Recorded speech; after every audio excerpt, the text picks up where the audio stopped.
Welcome to the Heroes of Fantasy Football podcast with your hosts, Matt High, Richie Kopech, and Joe Capozzi. Welcome to the lair.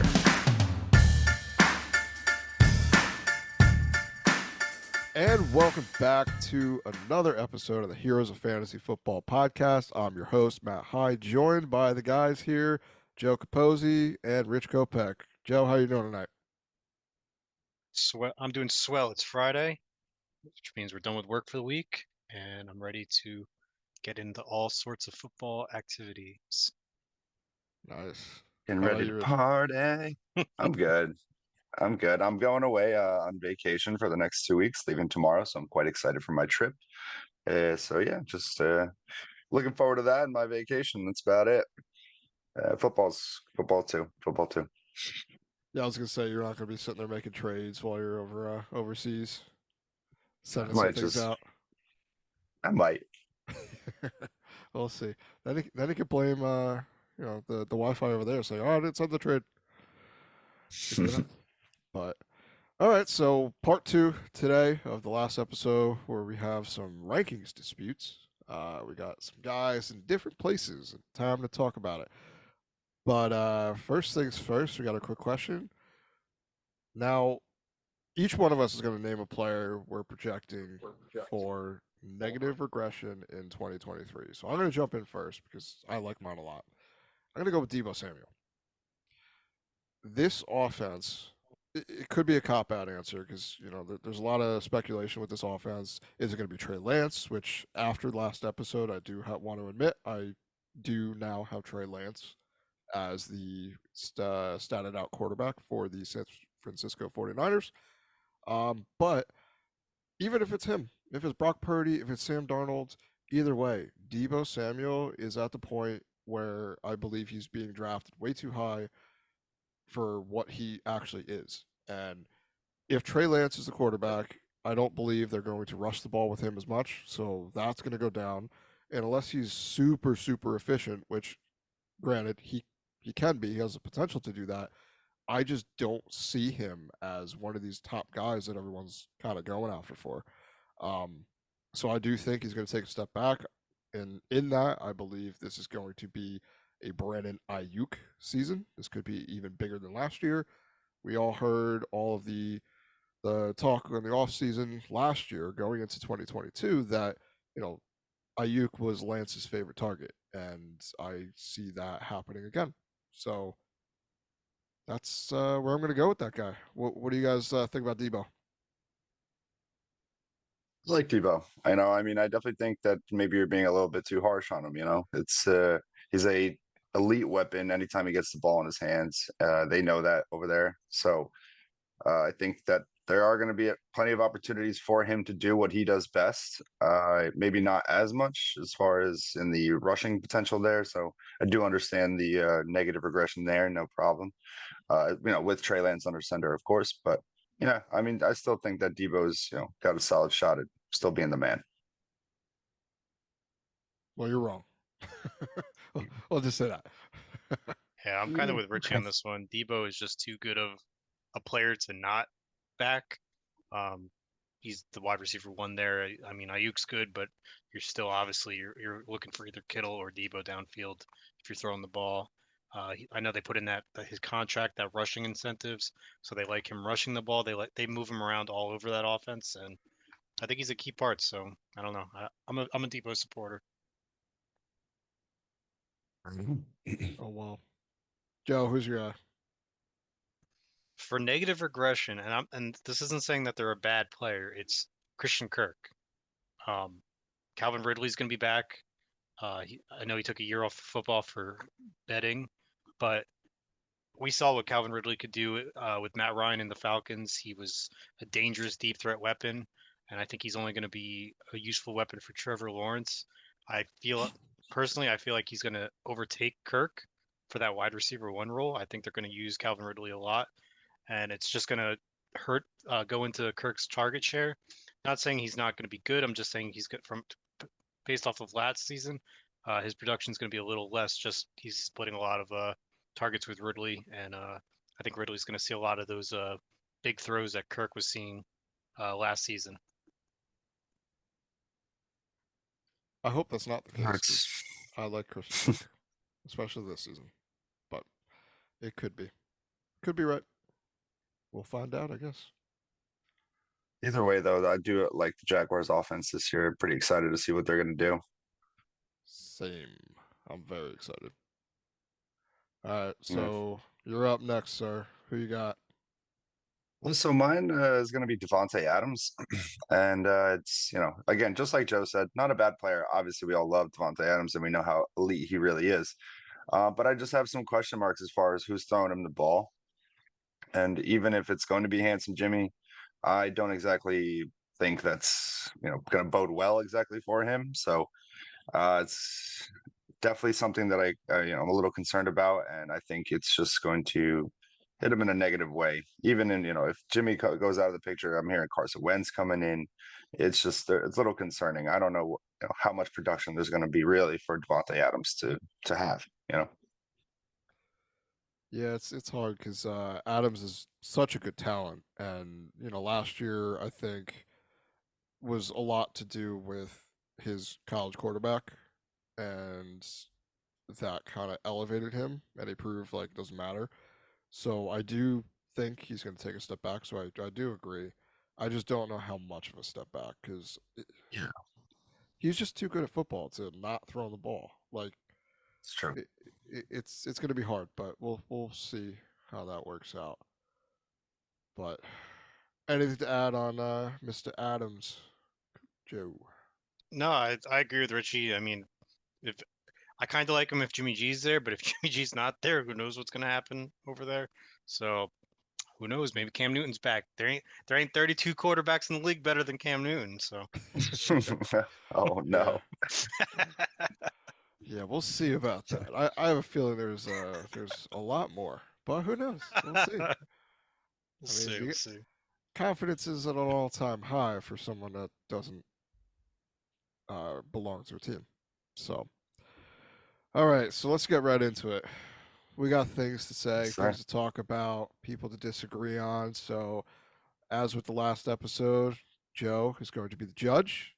He's going to bring in after all Well, the I have rankings now too. yeah. So So at least for these categories, I did rankings. a lot of things happen in a couple days. Look at that. I did we're stuff, on guys. it. We're on it. So, Rich, Yes, sir. you may have the floor. Come at me. All right. So, of course, starting it off with the wide receivers, the player that I want to ask you about, Matt, is Mike Evans. As far as our rankings go, you have him at wide receiver 33, and I have him at wide receiver 21. So I understand he's not as elite as Mike Evans used to be. But why are you so low on him, my man? Obviously, it's just, I understand the offense is not run by Tom Brady anymore, but he's a big bodied receiver. And I think the targets are going to, come to him as a more or less like a trust blanket from whoever is throwing the ball. All right. So, we all witnessed last year the Mike Evans season, right? Where he finished as like a wide receiver one, but it was all in like one game that you waited the entire season for, and it happened like in championship week or something, which helped zero people because no one was playing him unless you were absolutely desperate. That's point number one. He didn't do that great last year. Point number two, the Buccaneers threw so many times last year. So many. They had like 700 pass attempts. All right. Do you think either or both Kyle Trask or Baker Mayfield is going to be throwing that much? I don't think so. And that's where kind of I'm baking this in. Last year he had 123 targets, caught 77 of them for 1,100 yards and 6 touchdowns. But if you remember, like 2 or 3 came in one game. So yeah, boom. But he busted a whole heck of a lot last year. Career lows and some things. And I think Chris Godwin is going to be the benefactor of the inexperienced or, you know, bad quarterback play from Baker Mayfield. It's not going to be able to be enough to support a aging wide receiver on what I think is going to be a god awful team. So I'm baking that into it. I would take a lot of people over him because I just don't see the upside. Aging wide receiver, bad team, awful quarterback play. We're projecting, at least I'm projecting. So that's the kind of thing. I don't see his appeal.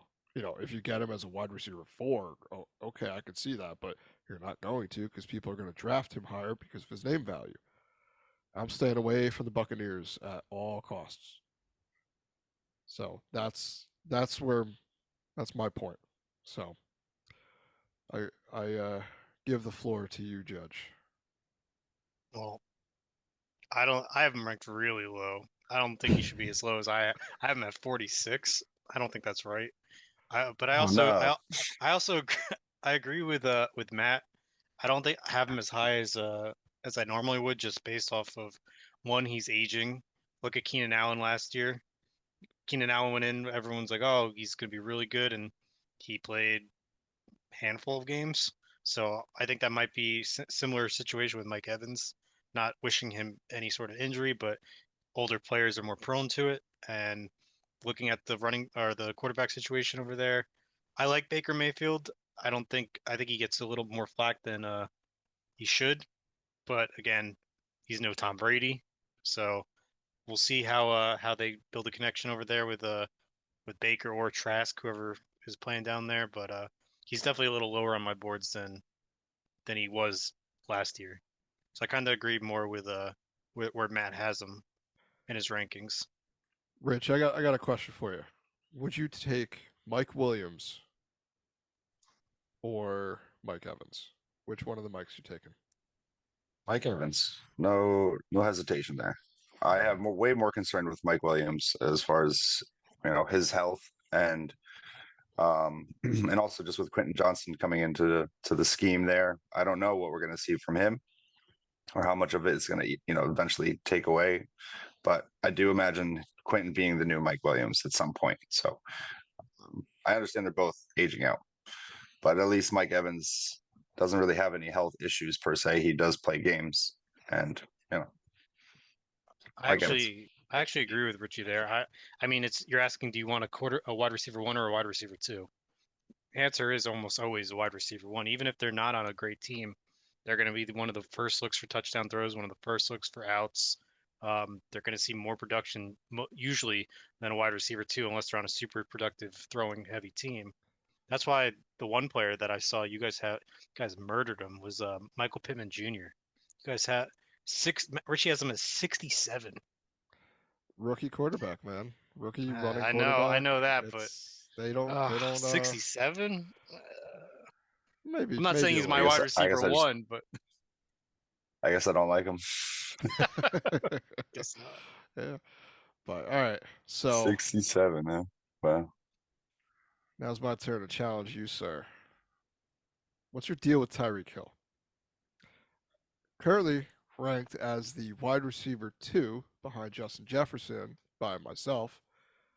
Got him down at wide receiver 10. So still wide receiver 1. But last year, if anything, he proved doesn't matter who's throwing him the ball because he led the entire league in receiving yards and just crushed it. He was amazing. So he's in an offense. Yes, it's got Tua, so I understand the health concerns there. But as we said in the last show, I'm a little less weary on that, on his health. I think he's going to come back and show up and do what he did in the limited games he played last year. And this offense is pretty good. And now they could be getting Dalvin Cook. Who knows? They could get even better. So I just don't see how you can bury him that far into the wide receiver 1 category here, sir. So what's your thoughts on that? Burying him, first of all. Wide receiver 10 is not burying him. I just think honestly, you are way too high on Tyreek Hill. Justin Jefferson and Jamar Chase are football players in the NFL. So there's your 1 and 2 right there. So as far as that, you should at the very most be 3 if you're going to do this. But we're not going to get into that type of conversation right now. Wide receiver 10 for me is just really the baked in of Tua maybe not being the same Tua that we saw before these injuries started to come through. It's kind of a part of that. There's a part that's I think that Jalen Waddle takes a step forward as well, and we'll get into that, more so of an important role into that offense and be more, utilized than while Tyreek is dealing with the main cornerback, covering him. Also, just to add to that, I mean, just like you just said, Dalvin Cook's coming to town, or at least that's what everybody's thinking. So if he does come to town, I mean, he's going to take away work from him too. So as far as just throwing and stuff like that, I mean, if they're in the inside the red zone there, Dalvin Cook's pretty good at getting in the end zone. So I mean, less opportunities for him to maybe even score a touchdown. So I think that wide receiver 10 is comfortable for where he is going to fall or going to finish. All right. What's the judge say? Well, I mean, you could see where I have him as my wide receiver 3. I think he's we saw last year, he can be very productive no matter if it's Skylar, if it's Tua, whoever's throwing him the ball, he's gonna get catches, he's gonna put up fantasy points. I think he's gonna have another great year as long as he can stay healthy, because he's just that type of player. So I think I don't think 10's out of question, but I think he should be a little higher than 10. I have him at 3, but that's where I'm at. All right, so bring the next case. I'm ready for it. Next case is going to be Keenan Allen. We're going to talk about Keenan Allen. I have him. This time we're talking about the lower sides as to why I have my player lower than you, and you for some reason love these players more so than I do. Where I have him as 28, wide receiver 28, and you have him at wide receiver 17. For me, it just comes down to the whole injury thing. I do think that the Chargers are going to have a great year, but I think it's just going to be a mix of all the weapons that are there. Keenan is older wide receiver with just history of last year not really being. You could see from last year just the injuries are there and stuff like that. So it's a questionable wide receiver to me.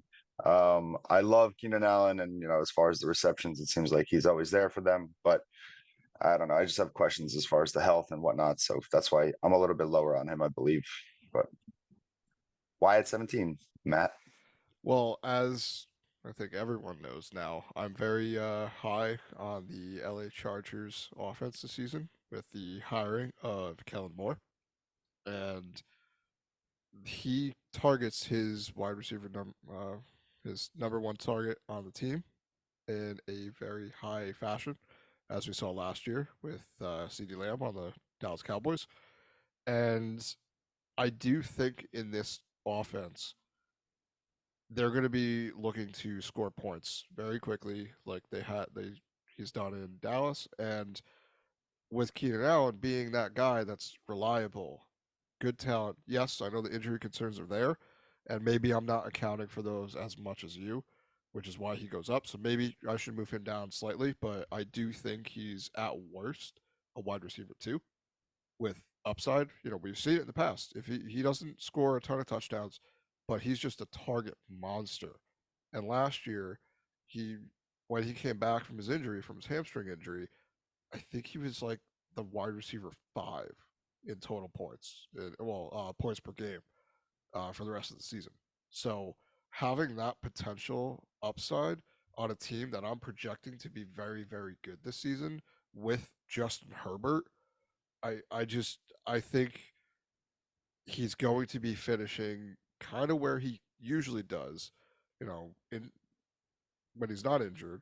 I mean, we kind of it's hard to judge who's going to get injured because every year there's like 2 or 3 guys that they go out week 1 and they're out for a couple weeks and it just kind of tanks their season. But with Keenan Allen, I'm betting on talent and the offensive upgrades as far as play schemes and just what they do with their offense. So that's kind of why Keenan's up there. So Judge, I see where Rich is coming from with him being so injury prone. and I thought last year was going to be his last good year. As you know, I moved on from him when I was out of contention because I thought he maybe had this year and one more year left. So I moved him for, I think it was Dotson I got back, so I'm very happy with that. So I think just I do think this is maybe his last year of high tier play. I think I think 17 is fair. I am at 13 for some reason. I think that's too high. I think more of where Matt has him is maybe or even a little lower than Matt, like around 20-ish. This sounds a bit fair because there's a couple of people on here I'd much rather have than him. But for this season, if he stays healthy, I would like him on my team because he is still the wide receiver one, even with Quentin Johnson and Mike Williams there. He's still going to see targets. We know Herbert's a good quarterback, so if he stays healthy, I do think he puts up points this season, and this might be one of his last seasons of doing that. So I guess I'm gonna kind of agree with where Matt has him on this list. Yeah, I mean, just for context, I have him with 129 targets this season. Last year he had 85, and the year before that he had 150 and 140 the year before that. So he's always a high target guy, and that's kind of where volume is king in fantasy football. So this is more of a volume play with potential upside. So that's all I got to say about Keenan Allen. But I got a bone to pick with you with Marquise Brown, Marquise Hollywood Brown. Now look, I know the Cardinals just got rid of. They just released DeAndre Hopkins. We're waiting for his arrival on a new team. And last season, with Hopkins out, Marquise Brown was the wide receiver 6 through the first, I think, 4 games of the season. But with that, that was with Kyler Murray 1, and 2, they were passing the ball over like 40 times a game through that period, and that's what elevated him. He was getting 10 to 12 targets a game. I don't see that happening this season with either Colt McCoy or Kyler Murray. We don't know Kyler Murray's health. I know the timeline says he should be ready by September, but do we really think the Cardinals are going to be that good this season where they're going to be playing for something? And they could play the slow game with Kyler, and I think that is a negative effect with Marquise Brown because yeah, Colt McCoy is not a terrible quarterback, but he's not Kyler, and I don't think that they're going to be able to sustain a wide receiver 1 at on that offense unless they're throwing the ball a ton, which they might throw a little bit more than what I'm projecting, but they're gonna new coach, he's gonna run the ball just try to stop the game. It's gonna be I think it's gonna be ugly in Arizona. And for context, I have him as the wide receiver 22. You got him at the wide receiver 12. So I'm curious to see your thoughts on Marquise Brown. I mean, it's kind of just real straightforward for me. I know that last season, just like you mentioned, when Hopkins was suspended, we did watch the chemistry of Marquise Brown and Kyler Murray go into fruition, and with that, we had a slam in first couple of weeks there for Marquise Brown, which looked great.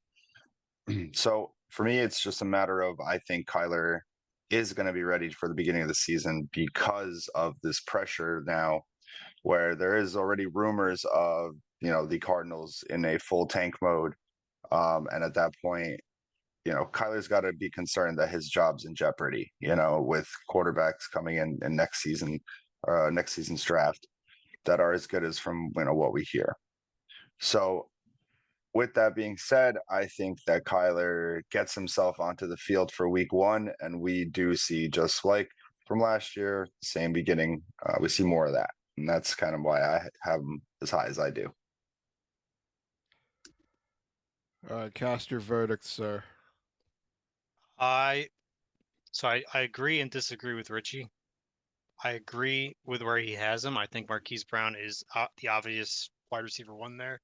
And as I was talking about earlier, you want wide receiver 1s on any sort of team, even with bad quarterback play. They're going to be the first looks for targets.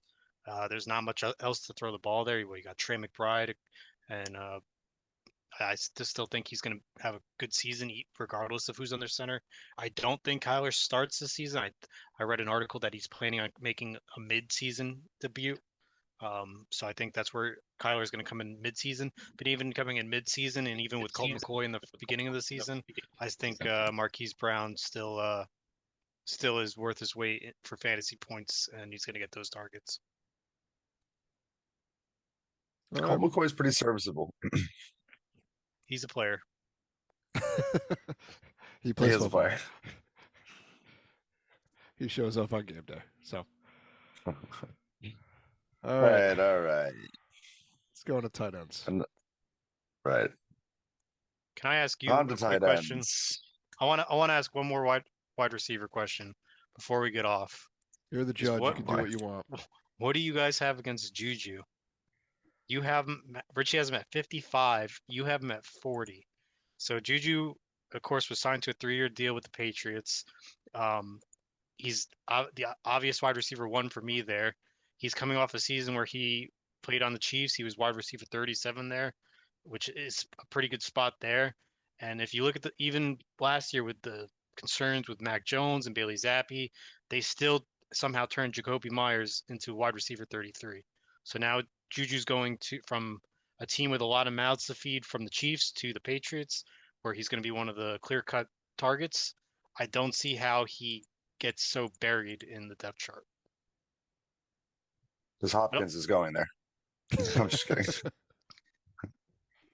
Which Matt, I at least understand a little more, but Richie, I don't think there's 54 other wide receivers I would take over Juju. I could sit here and list them all for you, but I don't have the time. Hot takes. Yeah, I mean, what did Juju do last year? Well, let's take a quick He detour. was a wide receiver 37. 27 actually, but that was with Even better. yeah, no, but that was with Pat Mahomes. Okay. Yeah. Look You at look at all the target. He had to fight all those other people for targets. Yeah, but who? They none of You know, them really. Pat Mahomes loves to throw the ball to anyone and everyone on the team. I That's why get that. I hate Chiefs wide receivers. I rather take any other team's wide receivers than unless it's Travis Kelce, don't give it to me because who knows where the ball's going. Yeah, and that's what we were saying last year. But with Juju, he didn't do a whole heck of a lot last year. And yes, Pat Mahomes, I am going to give him a bump because any team that has Pat Mahomes throwing the ball, usually that's a tiebreaker for me. And he's got Mac Jones. And now I know you're a Mac Jones believer, but I am not, and I don't believe Richie is. So correct me if I'm wrong with that. But I would rather have the wide receiver 2 projected on the Chiefs than the wide receiver 1 on the Patriots because I think that team is going to be another one that's going to be bottom of the barrel, just trying to make it through the season and hoping they get a high draft pick to draft one of these quarterbacks coming out in 2024. So we could put a bet on this. Now that I think of it, we could put a bet on Juju. Or you pick either MVS or Kadarius Toney, and I'll take that bet 9 times out of 10. I gotta look where I have them on my rankings. All right. We'll talk about it on the next show. We'll come back with something. We'll think of something and put it on our website. But all right, so let's jump into the tight ends now. Okay, so started off. Now, tight ends are tough, right? Tight ends are a little bit more of a finicky tier ranking here. Just because of the, obvious known thing that is that tight end is a wasteland. So even a spot or two, is still considered, I guess, a little bit of a challenge. So with that being said, I'm gonna go with I'm gonna go with Kyle Pitts. I have him at tight end 7, and you have him tight end 12. And I'd like to know why you don't like Kyle Pitts. I think that we're gonna see it this year. This is it. This is the season that we've all been waiting for Kyle Pitts. I'm telling you right now, I understand the role is to roll out with Bijan and run. But you can't just run. It's just not how it works. there's got to be some pass in there, or else it's just going to be a horrible, outcome, or whatever you want to call it. So I think that we do see the more athletic Kyle Pitts that we dreamt of, and I at least have him, on the lower half of the tight end ones. But why are you out on him? Just, I mean, I guess you in a 12 team, you still are a tight end one, right? But Yeah, I mean, if you scored like 7 or 8 points a game at tight end, you have a chance of finishing as a tight end one. So I guess I kind of buried him a little bit. Part of it is, let's see. Main thing is Bijan freaking Robinson. He's going to come in. He's going to take so much work, and I know it's a lot to put on a rookie, but we also have seen this in the past where teams that draft these guys really high and they just produce and they're amazing. We saw it with Zeke, we saw it with Saquon, and now Bijan's the next guy. And I do think this is going to be that where he takes so much work away from everyone else that it's just going to lower them. You know, Another thing too is I'm kind of done with the Kyle Pitts experience. We're going on year 3. It's always been, oh, he's the greatest tight end. And yeah, prospect wise, I don't think there's any tight end that might be better than him. He could be one of the greatest prospects of all time. Sometimes it just doesn't work out. And it could be not his fault either. It's the offense he's a part of. They just run the ball. They don't like throwing as much. And now you got Desmond Ritter as I mean, I think he could be an upgrade from Andy Dalton last year, but actually Marcus Mariota, sorry. But how much of an upgrade? There's too many unknowns. He's gonna, second year in the league, he's gonna look and be like, oh, Bijan's running open, I'm gonna throw to him, and then he's gonna get targets and be like, oh, I don't want to throw the ball because I'm really bad at it, so I'm just gonna hand it off to Bijan. How many targets he's gonna get? I just don't know how many targets are available, which I do think they're going to throw more, but I just don't see the insane upside that I did, when I was excited for him when he came in as a rookie. But we all see rookie tight ends just typically don't do anything. And I know his was pretty good, but then he followed it up with a stinker. And part of that's injury, part of that's the offense, but I don't know. I'm kind of out on Kyle Pitts until I see some life. So this could be a time to buy him in Dynasty. I didn't take time to develop. One last thing I want to add in there before we get the verdict of the judge. Go ahead. Joe? Listen, I've been the saddest Kyle Pitts supporter since he came into the league. It's almost like I feel like it's the same thing as Joe Mixon. It's like this is his year, and it's never his year. Although Joe Mixon had his couple of years, we're still waiting for Kyle Pitts. The only thing I'll say, and I agree with Richie, is tight ends usually take a little longer to develop into the players that we want them to be in the league than wide receivers. I don't think that Desmond Ritter is any spectacular talent that's going to be getting Kyle Pitts the ball the way we want him to be. I think Kyle Pitts is a phenomenal player. I have a signed helmet of his right over there that I picked. But as far as this season, I don't think he's going to put up the fantasy points that we want him to put up. And just purely based off of Bijan being there, they're going to be a run-first offense and the quarterback play. That's why I kind of agree that Matt has him a little lower on the. There's other tight ends that I think aren't as talented as Kyle Pitts that are going to put up more fantasy points just based off of their situations. So poor Kyle, I feel bad for Kyle Pitts. I feel like his talent's being wasted there. So I'm hoping that either one, the Falcons suck this year and they can get a better quarterback, or they trade for a quarterback, or two, they trade him to a team that's actually going to utilize him and he can actually do what he's supposed to do. I mean, I have Kyle Pitts and Hawkinson last year, and I played Hawkinson 9 times out of 10 over Pitts because Pitts is he just put up 1 point, 2 points. And it's like, I need a little bit more from my tight end in that position. So Definitely makes sense. it's a sad day I to don't be know. a Pitts owner. Yeah, it's it's tough. It's tough, but we carry on. But don't trade him. Hey, Matt. Don't trade him. You hold him. He will be good one day. I promise. You can quote me on that. 6'9", Oh no. 2023, Kyle Pitts will be good one day. We'll see. All right. Well, we'll do this one really quick. Dallas Goddard. I got him as a tight end 5. You got him as a tight end 8. So it's a little bit, we're close. But I just, it's mainly the offense for me. It's a great offense. Jalen Hurts took a huge step forward last year, which kudos to you. You kind of saw it in your rankings. I kind of was out on the Eagles, and I had egg in my face for last season. But Dallas Goddard is pretty good, and when he was on the field, he was getting a ton of points. He was averaging 9.8 fantasy points per game, which last year would have been a top 5 tight end. So that's right where I have him. And yes, the injury was there. We have Devontae Smith. He was getting his own, into his good rhythm. A lot of that came when Dallas Goddard was out with injury. So I guess I'm just kind of figuring this is going to be, assuming a season of full health and on a good offense, this Dallas Goddard is going to be one of the top 5 tight ends.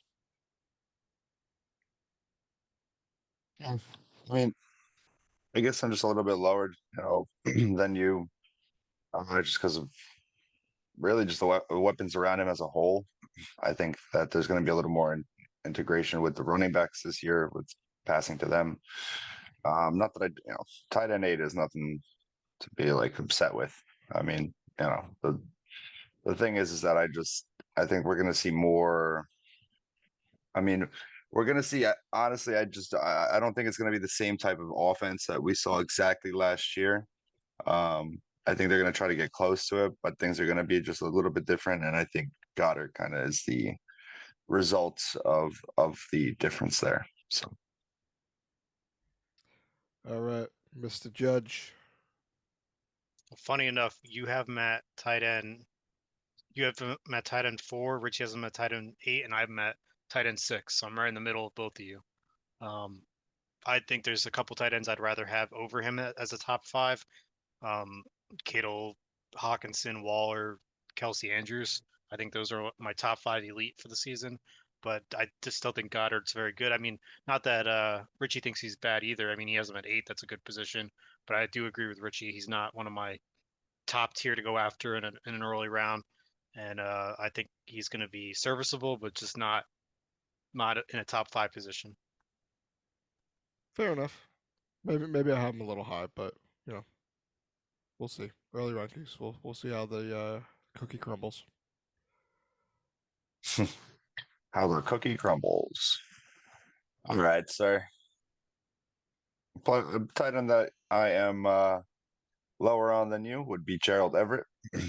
That's tight end 12 for me. Tight end 7 for you. I just want to know why.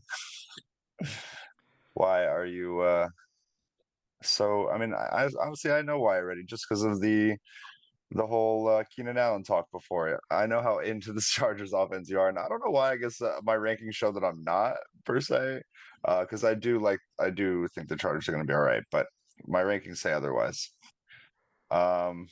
Yeah. So I mean, I don't really have too much of an argument on Gerald Everett. I think just from having him last year, really, I didn't. I wasn't impressed with anything that he did. I would much rather rotate him out with other players there. I think there is plenty of other mouths to feed on that team, and Gerald Everett doesn't really, look to me, or is not really the first or second or third read, honestly, on that team. So I don't know. I'm a little bit more out, I guess. I got 2 words. Dalton Schultz. That's why I'm going into the season thinking that Gerald Everett is going to be that, standout tight end, utilized heavily in the passing game. We kind of saw it last year. He had a good stretch of games where he did really good. And then, now he's going, now we have him here with Kellen Moore playing the same role that Dalton Schultz finished as the tight end 12, tight end 3, and the tight end 9 the last 3 seasons. So I'm kind of projecting about the same usage on an offense that's going to throw the ball with high touchdown upside. So, I could be wrong on one of these guys, whether it's Keenan or Gerald Everett, but I just, can't stress enough how excited I am to see this offense in full motion with the pieces they have around them. I think they're going to be one of the top 5 scoring offenses in football this year. So, it could be bold. I don't know how bold that is, but I'm just excited, and I'd rather err on the side of Gerald Everett could be one of those game-breaking tight ends where you draft a little bit later, and he could be a top 5 guy. I mean, I'm saying top 7 right now, but how much could it be to go from tight end 7 to tight end 4 or 5? We say it. It seems like every episode that we talk about tight ends, that all tight ends outside of Travis Kelce and maybe Mark Andrews is just you're battling for 2nd through 10th. It doesn't matter. So that's where I'm gonna put the chips in on the Chargers with Gerald Everett. What you got, Joe? Well, Richie has him at 12. I have him at 13. So me and Richie are almost dead on. I'm kind of in agreement with Richie. There's a lot of mouths to feed with the ball over there, and on the Chargers, you got the addition of Quentin Johnson, Keenan Allen, Mike Williams, and then you throw Everett into the mix, and then you also got Austin Eckler, who's one of the arguably the best pass catching running backs in the league. I mean, there's just so many mouths to feed going around over there that I don't.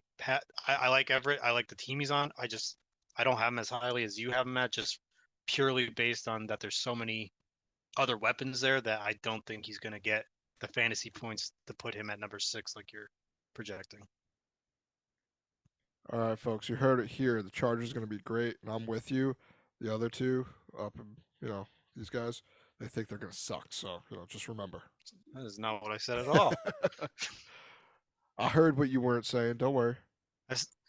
So if you take it that way, then that means I said the Chiefs are going to suck too, because I said there's a Maybe. lot of mouths to feed over there. Maybe. Who Oh, knows? We'll have to tune in next time to see.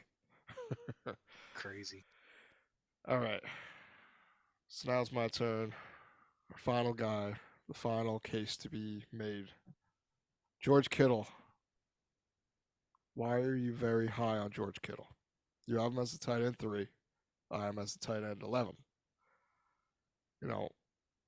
49ers, whether it's Trey Lance, Brock Purdy, Sam Darnold, whoever, I don't think any of us think they're going to throw the ball at an increased rate. They could be. Efficiency's always kind of been their thing. They're usually a little more efficient than other teams just because the Kyle Shanahan offensive system. But Kittle has a tendency to play magician and disappear every now and then. And, it took Mr. Irrelevant to kind of unlock him last year with the touchdown upside. I don't see him getting as many touchdowns. Yes, he's a big body guy. He's a freak athlete, and I'm not taking that away from him, but there's just other tight ends I would rather bank on hitting versus George Kittle. There's also a huge injury concern. It's like every season, he's missing multiple games, and it's just kind of you see Ross Dwelly doing well, and all these other guys. So it's just I guess I'm just more on the side of George Kittle is an afterthought on this offense now since it's going to change, and maybe his best years are behind him. So Yeah, I mean, look, I can see that Kittle's last season was a little bit of like, up and down, mixed situation there. But in the midst of it, he did manage to have a career high on touchdowns last year. Most of them coming in the last 4 games with Brock Purdy. So I think that George Kittle's days are not behind him just yet. And I think that the man can still ball out as we have seen him done before. A lot of this has to do with how I feel Trey Lance is going to do. I think it's going to be what Shanahan wanted it to be. And with that, George Kittle is going to be a pretty big part of that, especially in the red zone. So I think I just have more of a regular basis of touchdowns for George Kittle coming this season. This is kind of how I view him. yeah, I get it. I don't know. I guess I'm on the other side. Kittle's been great, but looking at his stats, he's had a decrease. He decreased last year from 2021 to 2022 in pretty much everything except for touchdowns, and touchdowns are not a sticky stat.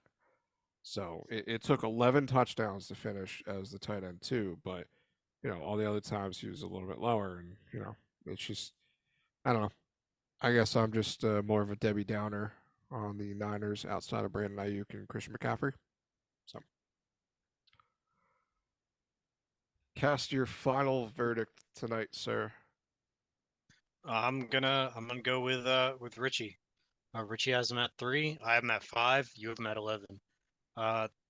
We've seen what Kittle can do. He's an elite talent, and we've seen what the 49ers can do. They made it very far in the playoffs. Well, I wouldn't say very far, but they made it to the playoffs at least, so that's a consolation. But we've seen Kittle's production. It doesn't matter who's throwing the ball to him. It could be Trey Lance, could be Brock Purdy, could be Jimmy Garoppolo, whoever was behind center. Kittle still got the ball, and I'm all for Kittle. He's one of my my top 5 tight ends. All right. Maybe I have him a little low, but we'll see. 11's a little low for him, yeah. Yeah, I don't know. We'll see. Well, I'll take a look at them again.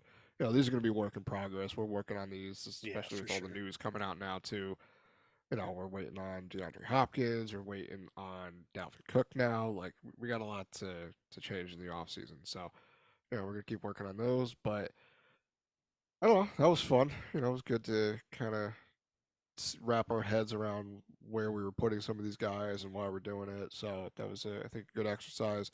As Rich said at the top of the show, he's going to be out on vacation for the next couple of weeks. So enjoy your vacation, sir. We'll hold down the fort, and we'll Thank see you. you when you get back.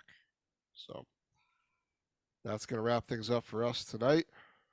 Enjoy the rest of the week. Peace out. Bye.